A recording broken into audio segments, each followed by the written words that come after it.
मसला ये है कि शायद इमरान खान साहब के हवाले से कहा जाता था ना कि कोई तनकीद उन पर ज़्यादा देर तक ठहर नहीं सकती, यानी कि उन पर कोई तनकीद करे भी उनका इमेज ऐसा है कि लोग उनको आइडलाइज करते हैं। इज़ मतलब ऑब्वियसली उनकी एक फ़ैन फॉलोइंग ऐसी भी है, रिगार्डलेस के वो मुल्क के वज़ीर आज़म है या सियासतदान है, किसी पार्टी के हेड है, उनकी एक फ़ैन फॉलोइंग है। क्या वो fan following will get him through 2023 elections regardless के लिए उस्मान बुज़दार साहब रखे हुए हैं, वज़ीर कौन है, गवर्नेंस कैसी है? नहीं, मुझे नहीं लगता कि अब वो हालात हैं। उसकी वजह ये है कि देखें, पहले तो उनके पास कहने को ये था कि मैं कभी फेडरल गवर्नमेंट में नहीं आया हूँ। अपने आप को वो सेल कर रहे थे एक मसीहा के तौर पे कि हम आएंगे 3-6 महीने में ये सही हो जाएगा, फलां सही हो जाएगा। माजी की हुकूमतों ने करप्शन की है, तो अब इमरान खान को हुकूमत मिल गई है, लोग अब उनका मवाजना करेंगे माजी की हुकूमतों से। तो वो जो एक इमेज था कि सेवियर वाला, वो तो अब इमरान खान साहब नहीं सेल कर सकते। ये कह सकते हैं कि 5 साल बहुत कम होते हैं मुल्क को बेहतर करने के लिए, हालात बहुत ख़राब थे, माजी की हुकूमतों जो किया उसके लिए हमें 10 साल 15 साल की ज़रूरत हो सकती होगी। ये मेरे ख्याल से नैरेटिव हो सकता है, लेकिन अब वो तो नहीं कह सकते कि मैं आते साथ चीज़ें ठीक कर दूंगा, क्योंकि लोगों ने देख लिया कि इतना आसान नहीं है। बहुत सारे उनके भी जो दावे थे पॉपुलिस्ट थे कि तमाम चीज़ें इतनी जल्दी ठीक हो जाएंगी, तो वो तो मेरे ख्याल से नहीं हो सकता।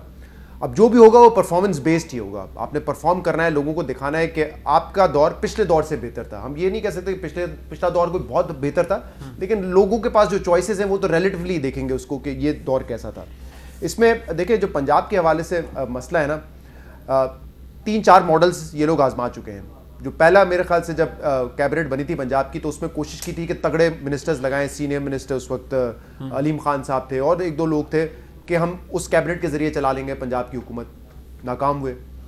फिर उन्होंने कहा कि कुछ अथॉरिटी हम बुज़दार साहब को दे देते हैं, वो मॉडल भी नाकाम हुआ। फिर चीफ सेक्रेटरी जब आजम सुलेमान साहब को लगाया था, तो ये था कि ब्यूरोक्रेसी के जरिए हम पंजाब को चला लेंगे, वो भी नाकाम हुआ। क्योंकि मेरे ख्याल से कहीं ना कहीं इमरान खान साहब खुद एक होल्ड रखना चाहते थे पंजाब पे, इस्लामाबाद से बैठ के वो चलाना चाहते थे। वो मुमकिन नहीं, आपको पता है इतना बड़ा सूबा है कि उसके लिए पॉसिबल नहीं है कि आपके गवर्नेंस के मसाइल भी आप इस्लामाबाद में बैठ के हल करें। तो मेरे ख्याल से उसमें कामयाबी नहीं हुई है, इसी वजह से तब्दीलियां हो रही हैं। जो हम कहते हैं, जब वजीर आजम कह रहे हैं कि डिलीवर करेंगे तो कोई नहीं पूछेगा, लेकिन अब तक डिलीवर नहीं किया है और इसी वजह से आपको बार बार तब्दीलियां करनी पड़ रही हैं।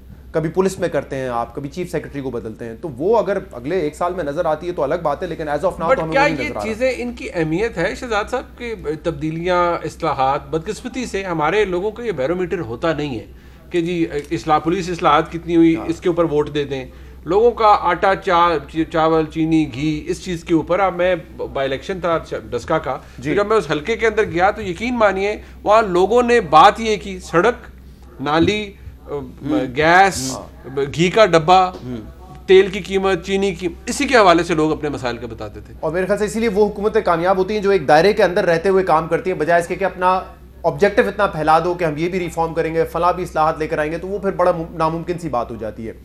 आज जो एक बड़ा मसला है, कहीं चले जाएं 10% को निकाल दें, जो ब्लेस्ड लोग हैं हम सारे, जो इंटेलेक्चुअल और ये और कहीं चले जाएं, सिर्फ महंगाई।